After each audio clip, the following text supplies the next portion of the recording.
How to enable or disable compatible cards in Wallet and Apple Pay on the iPhone 16 series.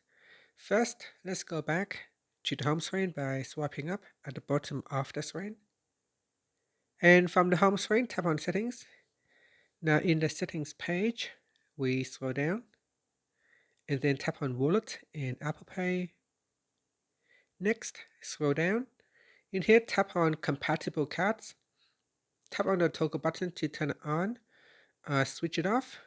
Now when you turn this on, the phone will verify that your saved cards in Safari Autofill are compatible with Apple Pay and allows you to use them in Wallet.